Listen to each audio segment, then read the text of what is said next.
Le Seigneur vous bénisse encore ce jour. Je suis heureux d'être avec vous à la voix de la couronne. Notre contribution pour vous aider à mettre à profit par la prière ce temps de confinement. La dernière fois que nous nous sommes vus, nous avions exploité la deuxième partie de la garde humaine. Nous avions parlé d'avoir un certain nombre de personnes avec nous. Nous avions dit, au nombre de ces personnes, il nous fallait un prophète. Un prophète qui nous aidera à comprendre et qui nous gardera toujours à l'esprit que Jésus est à la porte. Un prophète qui, comme Nathan pourra nous dire, c'est toi, ô roi, qui agis de telle ou telle manière. À côté de lui, nous avons dit qu'il nous fallait avoir un homme du nom de Barzélaï, qui allait pouvoir nous aider à relancer nos activités dans ces temps de l'après-pandémie. Car certainement plusieurs auront besoin d'un soutien pour se relever. Demain se prépare aujourd'hui. Si tu pries aujourd'hui comme David, tu auras un Barzélaï sur ta route qui t'aidera à devenir, mais à relancer tes activités. Et nous avons dit qu'il nous fallait une autre personne, dont la définition signifiait un ami, Itaï, au nombre des serviteurs. Tu avais besoin d'un Itaï, tu as besoin d'un Itaï. Parce que lorsque tu seras en train de reprendre la pente, lorsque tu seras en train de relancer tes activités, tu auras forcément besoin que ceux avec qui tu travailles te comprennent. Ceux avec qui tu travailles puissent véritablement t'accompagner. Nous avions dit qu'il fallait que nous nous mettions en prière fortement pour nos différents partenaires, principalement pour nos épouses. Car répondre peut être difficile. Il n'est pas toujours facile. Nous avons simplement parlé des épouses parce qu'elles sont des êtres chers. Nous avons conscience qu'elles sont des personnes émotionnelles. Ce qui suppose que dans des temps difficiles, il faudrait qu'elles soient soutenues dans la prière pour qu'émotionnellement elles puissent s'en sortir. C'est pourquoi nous avons dit qu'il fallait prier pour que nos épouses aient la sagesse de Abigail, qui a pu dire au serviteur de David, je viendrai auprès de David, j'accepte qu'il soit mon époux à sa demande et je serai la servante pour laver les pieds de ses serviteurs. Nous allons continuer sur le concept de notre garde humaine. La garde humaine, nous allons parler aujourd'hui de l'adversité. Comment composer avec l'adversité? Frères et sœurs, nous allons lire deux passages. Le premier passage se trouve dans 1 Corinthiens chapitre 16, à partir du verset 5 au verset 9. Et le second passage se trouve dans le livre de Genèse 31, verset 1 à 5. Genèse chapitre 1 Corinthiens chapitre 16, à partir du verset 5. J'irai chez vous quand j'aurai traversé la Macédoine, car je traverserai la Macédoine. Peut-être séjournerai auprès de vous, ou même y passerai-je l'hiver, après que vous m'accompagnerez, là où je me rendrai. Je ne peux pas cette fois-ci vous voir en passant, mais j'espère demeurer quelque temps auprès de vous, si le Seigneur le permet. Je resterai néanmoins à Éphèse jusqu'à la Pentecôte, car une porte grande et d'un accès efficace m'est ouverte, et les adversaires sont nombreux. De quoi est-il question? Paul est en train de s'adresser à l'une des églises qu'il a ouvertes. Il leur annonce qu'il viendra vers eux. Mais avant, quand il présente son projet, il leur présente l'ampleur de son projet. Ne pas faire quelque chose juste de passage, mais demeurer avec eux. Paul aussi dit qu'il prendra un temps où il sera caché, pendant le temps de la Pentecôte.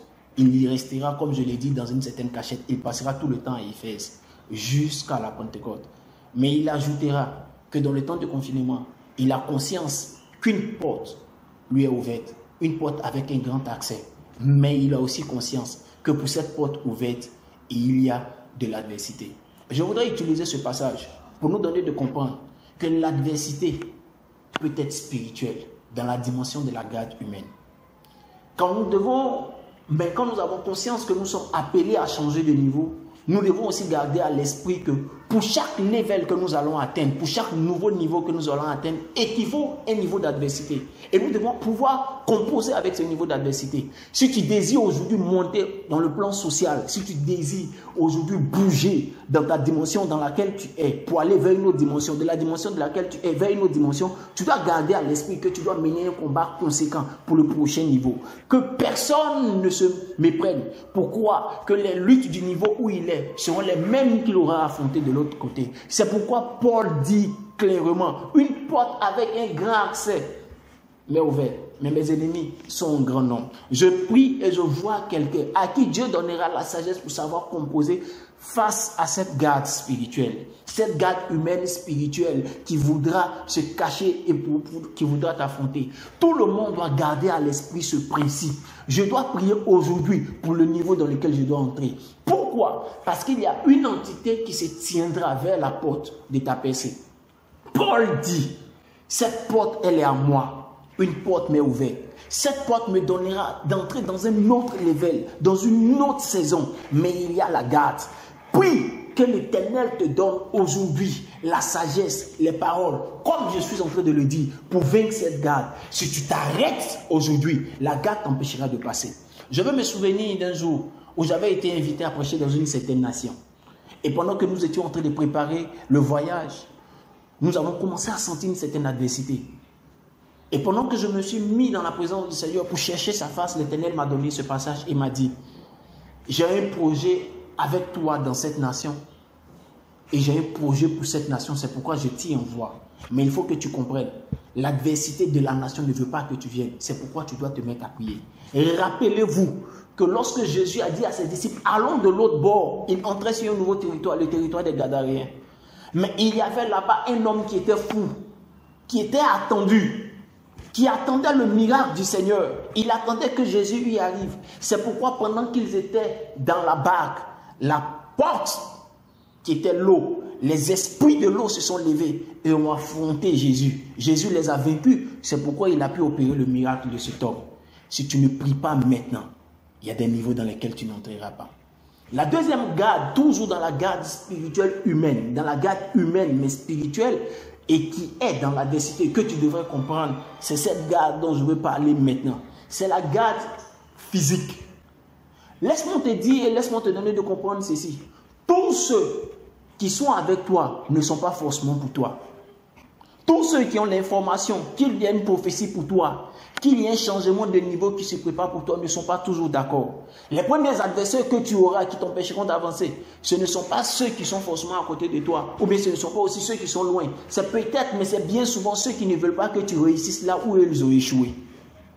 Il faudrait que tu en aies conscience, afin de savoir comment fonctionner avec chacun. Laissez-moi vous lire ce passage. Dans le livre de Genèse chapitre 31, à partir du verset 1, la Bible déclare, Jacob entendit les propos des fils de Laban, qui disaient, Jacob a pris tout ce qui était à notre père, et c'est avec le bien de notre père qu'il s'est acquis toutes ses richesses. Jacob remarqua aussi le visage de Laban, et voici, il n'était plus envers lui comme auparavant. Alors l'Éternel dit à Jacob, retourne au pays de tes pères, et dans ton lieu de naissance, je serai avec toi. Jacob fit appeler Rachel et Léa, qui étaient au champ vers son troupeau. Il leur dit, je vois au visage de votre père qu'il n'est plus envers moi comme auparavant, mais le Dieu de mon père a été avec moi. Voici une autre histoire qui nous donnera de comprendre la garde, mais la garde humaine, qui s'oppose à ce que nous entrons dans une certaine gloire. Jacob a travaillé pour son beau-père là-bas pendant près de 20 ans. Au soir de son départ, il se rend compte des propos que tiennent les fils de Laban. Frères et sœurs, quand nous avons conscience que Dieu nous envoie dans une nouvelle garde, nous devons ouvrir les yeux et nous devons faire attention à tout ce qui se passe autour de nous. Le discernement est nécessaire pour savoir avec qui nous marchons. C'est pourquoi nous devons prier le Seigneur pour qu'il nous donne un sens aigu de l'observation autour de nous. La Bible déclare que Jacob dit à ses serviteurs, Jacob dit à ses épouses, regardez, vos frères parlent mal de moi. Regardez, votre père ne me regarde plus comme hier. Il s'est rendu compte d'une chose, c'est que l'atmosphère avait changé autour de lui. La garde humaine, c'est aussi ceux qui ne veulent pas que tu quittes sous eux, parce qu'ils ont conscience que tu es une bénédiction pour eux. Tout le monde ne sera pas à l'aise avec ton émancipation. Tout le monde ne sera pas d'accord. Souvent, ceux qui t'aiment bien ne voudront même pas que tu partes. Mais quand c'est le temps de partir, prends conscience. Prie que Dieu te donne deux choses. La première chose que tu devras avoir dans une telle dimension, c'est un sens aigu pour observer et pour voir comment chacun se comporte. Jacob a toujours été avec eux, Mais dès qu'ils se sont mis à parler, il a pu sentir. Parce que Jacob était un stratège. Nous avons besoin d'avoir de la stratégie, mais la sagesse et le discernement. Nous avons besoin d'avoir ce discernement pour pouvoir voir, remarquer tout ce qui se fait autour de nous. Quand tu voudras quitter l'entreprise, on te donnera une pseudo-promotion. Alors que c'est le temps pour que tu partes, pour que tu t'installes à ton propre compte. Alors que c'est le temps pour que tu commences et que tu démarres quelque chose qui sera une bénédiction pour tous ceux autour de toi. On te dira parce que tu es ancien, on veut te promettre.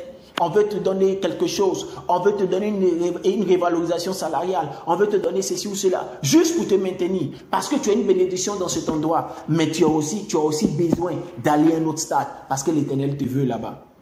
Après le sens aigu pour discerner tout ce qui se passe autour de toi, tu auras besoin de la sagesse pour savoir comment opérer. Regardez ce que Jacob a fait. La Bible déclare que Jacob a d'abord appelé ses épouses.